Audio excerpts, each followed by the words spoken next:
Hello student, आप देख रहे हैं Priyadarshi math enjoy YouTube channel. मैं अपने इस यूट्यूब चैनल के माध्यम से क्लास 5 से लेकर के क्लास 10 तक का हर एक क्वेश्चन का हर एक चैप्टर का सॉल्यूशन डालते रहेंगे। तो दोस्तों, यदि मेरे यूट्यूब चैनल पर आप फर्स्ट बार आए हैं तो मेरे यूट्यूब चैनल को लाइक कर दीजिएगा और दोस्तों सब्सक्राइब भी कर दीजिएगा। दोस्तों, यदि मेरा वीडियो आपको अच्छा लगे तो दोस्तों के साथ शेयर भी कीजिएगा। तो चलिए दोस्तों, हम वीडियो को स्टार्ट करते हैं। सबसे पहला मेरा टॉपिक है, पहला वीडियो मैं स्टार्ट कर रहा हूं और इस पहला वीडियो में मैं अपना जो है पहला त्रिकोणमिति चैप्टर का स्टार्ट कर रहा हूं। त्रिकोणमिति चैप्टर में चैप्टर का नाम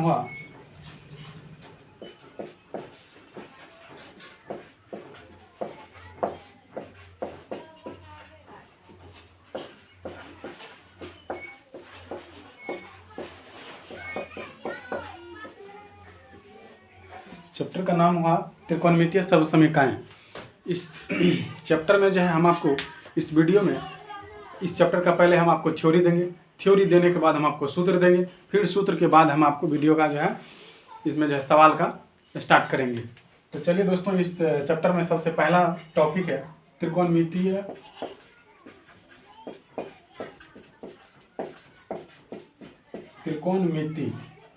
त्रिकोणमिति का दोस्तों इंग्लिश होता है ट्रायगोनोमेट्री।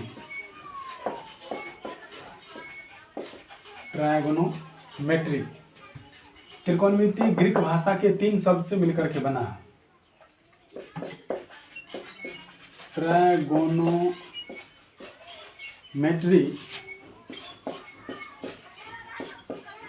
ग्रीक भाषा के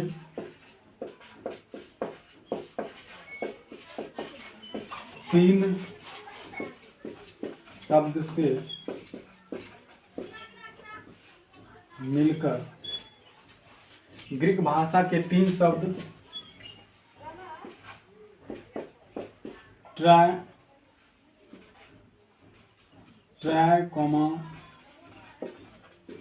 गोनिया तथा मेट्रॉन से मिलकर बना है, जिसमें ट्राय का अर्थ 3,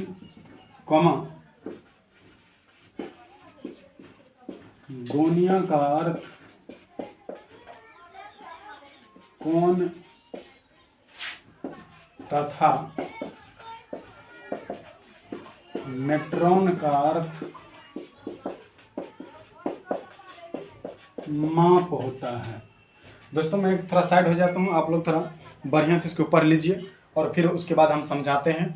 और इसका स्क्रीनशॉट ले लीजिएगा, यदि आपको वीडियो को बार बार नहीं रोकना पड़ेगा।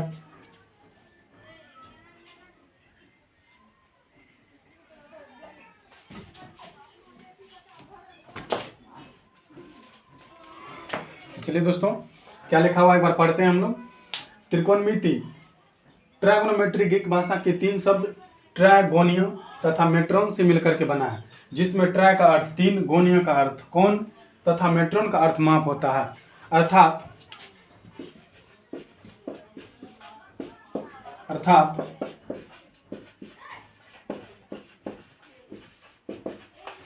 ट्रायगोनोमेट्री का शाब्दिक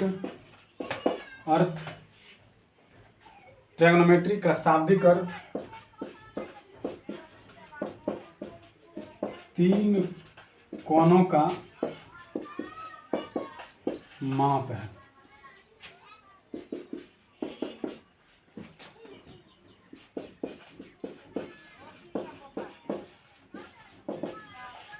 ट्रायगोनोमेट्री में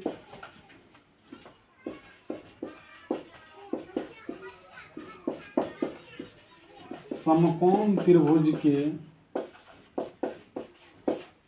कोण एवं भुजाओं के बीच का संबंध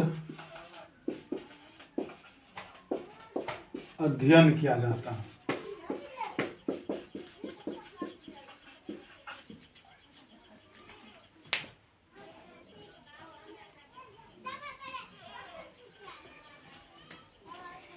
फिर से एक बार पढ़ लीजिए दोस्तों।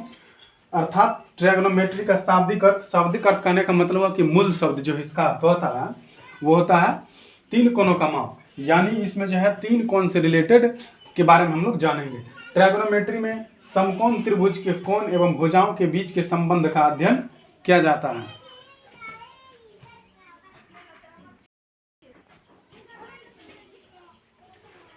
चलिए दोस्तों अब आगे बढ़ते हैं। तो अब हमको इसको पढ़ना है। देखिए दोस्तों, त्रिकोणमिति में आपको खास करके त्रिभुज से रिलेटेड ही सवाल आएगा, इसीलिए हम आपको कुछ त्रिभुज के बारे में जानकारी दे देते हैं। तो त्रिभुज के बारे में पूरा तो नहीं दे पाएंगे क्योंकि अभी इस वीडियो में थोड़ा टाइम कम लेना है हमको। तो कुछ जो है आपको कौन के आधार पर हम त्रिभुज के बारे में बता देते हैं। कौन के आधार पर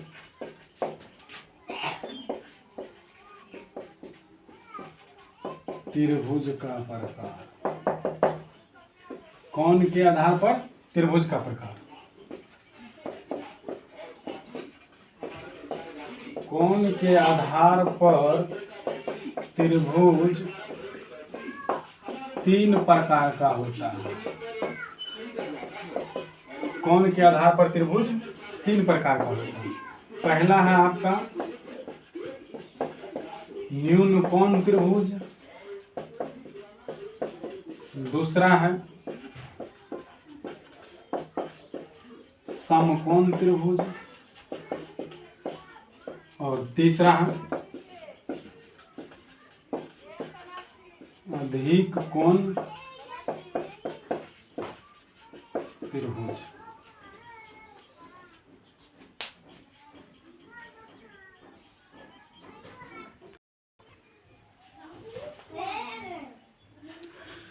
तो चलिए दोस्तों लिख लिए त्रिभुज का तीन प्रकार क्या क्या होता है। अब उसका परिभाषा देखते हैं। पहला है न्यून कोण त्रिभुज। न्यून कोण त्रिभुज वैसा त्रिभुज जिसका सभी कोण 90 डिग्री से कम होता है, उसे न्यून कोण त्रिभुज कहा जाता है। फिगर देख लीजिए दोस्तों इसका।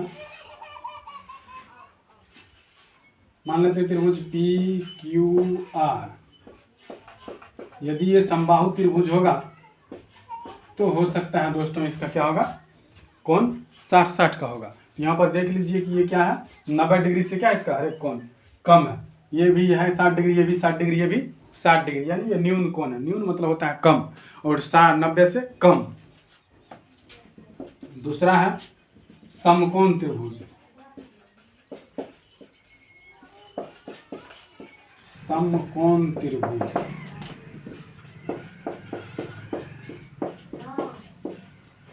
वैसा त्रिभुज जिसका एक कोण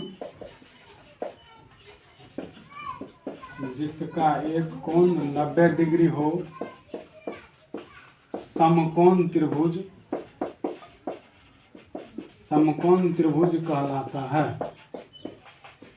क्या लिखे हैं, समकोण त्रिभुज वैसा त्रिभुज जिसका एक कोण 90 डिग्री हो, वो समकोण त्रिभुज कहलाता है। फिगर देख लीजिए। इस तरह से त्रिभुज ए बी सी, यहाँ पर ये जो सीधा लाइन जो खींचा हुआ रहता है दोस्तों, कहीं भी यदि कोई भी खंभा भी यदि सीधा खड़ा हुआ है या कोई भी आदमी ही खड़ा क्यों नहीं हो या कोई पेड़ सीधा खड़ा हुआ है तो वहाँ पर जो है क्या होता है, उसके साथ 90 डिग्री का कोण बनता है। यहाँ पर भी 90 डिग्री का कोण बन रहा है, यानी ये समकोण बना रहा है। ये 90 बन रहा है तो बाकी दोनों क्या होगा, 45-45 का बन जाएगा। क्यों? क्योंकि दोस्तों त्रिभुज के तीनों कोण का योग मिलाकर के 180 डिग्री होता है, जिसमें एक कोण 90 डिग्री है, तो ये दोनों ऑलरेडी क्या होगा 45-45। उसके बाद जाकर के तीनों मिलाकर के 180 डिग्री का बनेगा। उसके बाद है अधिक कोण त्रिभुज। अधिक कोण त्रिभुज, अधिक कोण त्रिभुज वैसा त्रिभुज जिसका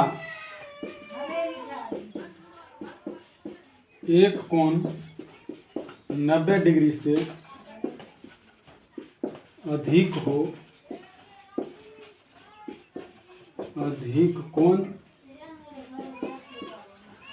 त्रिभुज कहलाता है। इसका भी फिगर देख लीजिए दोस्तों। मान लेते हैं त्रिभुज PQR।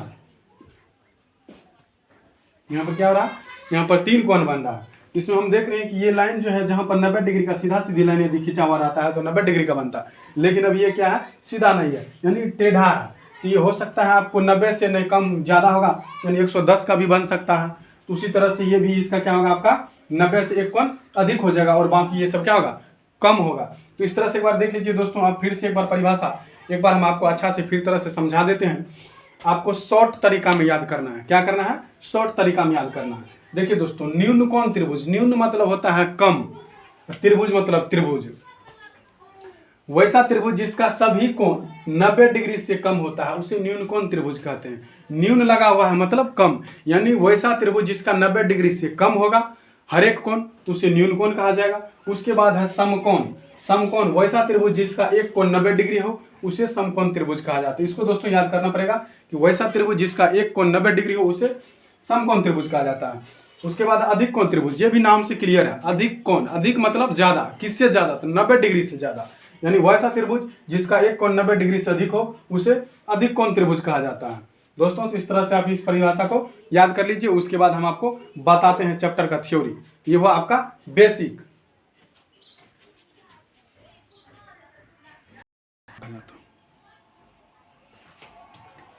चलिए दोस्तों, अब हम आपको थ्योरी का जो है चैप्टर का थ्योरी स्टार्ट करते हैं, जिससे क्या होगा, हम लोग का सवाल बनेगा। सवाल बनने में जिसका ज़्यादा मदद होगा, जिसका ज़रूरत पड़ेगा। तो चलिए दोस्तों, हम देखते हैं। पहले हम जान लेते हैं कोई समकोण त्रिभुज है। ये फिगर बनाए हुए हैं समकोण त्रिभुज का। समकोण त्रिभुज का लाइन होना चाहिए सीधा, हो सकता है मेरा थोड़ा टेढ़ा दिखता होगा, लेकिन आप लोग समझ लीजिए कि फिगर जो होता है क्या होता है, इसका लंब, लंब जो होता है सीधा सीधा लंब खींचा जाता है। मान लेते हैं त्रिभुज PQR है। त्रिभुज PQR है जिसमें कोण Q बराबर कितना है, 90 डिग्री, यानी ये समकोण त्रिभुज बन रहा है। तो इसमें हमको ये आप देखना है कि आधार कौन होता है और इसका लंब कौन होता है और कर्ण कौन होता है। तो देखिए दोस्तों, आधार का परिभाषा लिखाते हैं हम। आधार किसे कहा जाता है,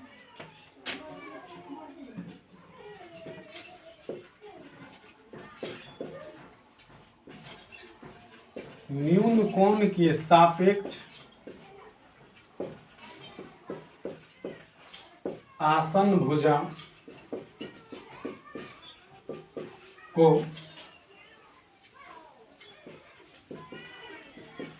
आधार कहा जाता है। न्यून कोण के सापेक्ष आसन भुजा को आधार कहा जाता है। वैसे हम आपको अभी फिर दिखा रहे हैं परिभाषा का आधार किसे कहा जाता है, लेकिन जब सवाल बताएंगे तो उसमें आपको आधार कैसे निकालना है, लंब कैसे निकालना है, कर्ण कैसे निकालना है, वो सारा चीज़ आपको एक वीडियो डिटेल से बनाएंगे, जिसमें आपको सिर्फ यही चीज़ रहेगा कि आपको लंब कैसे निकालना है, कर्ण कैसे निकालना है, थीटा के लिए आधार कब होगा, कौन क्या होगा, कर्ण कब होगा, सारा चीज़ हम आपको एक वीडियो में बताएंगे। अभी सिर्फ परिभाषा लिखा रहे हैं। तो न्यून कोण के सापेक्ष आसन भुजा को आधार कहा जाता है। देखिए दोस्तों, न्यून कोण का सापेक्ष का मतलब क्या हुआ, जैसे मान के चलिए कोण यहाँ पर Q क्या है, 90 डिग्री है, तो बाकी कोण P और R क्या हो जाएगा, न्यून कोण हो जाएगा। तो इसमें जैसे हमको कहेगा कोण R के लिए आपको जो होगा आसन भुजा कौन सा होगा, तो कोण R का आसन भुजा ये आपका हो जाएगा QR भुजा हो जाएगा। क्या होगा, QR भुजा आसन भुजा हो जाएगा। तो हमको यदि मान के चलिए कोण Q का पूछेगा कि आधार कौन सा है, तो हम क्या बताएंगे, कोण Q का जो है, सॉरी कोण R का जो है आधार कौन होगा, QR हो जाएगा, क्योंकि इसका आसन भुजा जो है R के लिए कौन है, QR है, तो इसका जो है आधार क्या हो जाएगा, QR हो जाएगा। यदि यहीं पर पूछ देगा कोण P का जो है आसन भुजा कौन सा होगा, तो आसन भुजा कहने का मतलब क्या हुआ, जिस बिंदु पर रहता है, जहां पर पूछा जा रहा है, जिस बिंदु पर वो रहता है उसी के सटा हुआ जो भुजा रहता है वही हो जाता है उसका आसन भुजा। जैसे मान के चलिए कोण P है, कोण P है यहाँ पर, तो कोण P का सटा हुआ QR भुजा है। एक भुजा पी आर भी है, लेकिन ये क्या है, ये दोस्तों ये कर्ण है, ये हमेशा फिक्स रहता है, ये बदलता नहीं है। लेकिन लंब और आधार क्या होता है, वो न्यून कोण के सापेक्ष बदलते रहता है। तो इसीलिए कोण पी जो होगा कौन चुहा, कोण पी का आसन भुजा हो गया आपको पी क्यू, और इसका जो है कहलाएगा आधार पी क्यू। और यदि यहीं पर आर का पूछ दिया आसन भुजा तो क्यू आर हो जाएगा, आधार हो जाएगा क्यू आर हो जाएगा। तो लिख लीजिए। उसके बाद है लंब। लंब किसे कहते हैं, लंब किसे कहते हैं, न्यून कोण के सम्मुख भुजा को लंब कहा जाता है। देखिए दोस्तों क्या लिखे, लंब किसे कहते हैं, न्यून कोण के सम्मुख भुजा को लंब कहा जाता है। तो सम्मुख भुजा मतलब क्या हुआ, सम्मुख भुजा मतलब हुआ कि आमने सामने का भुजा क्या होता है।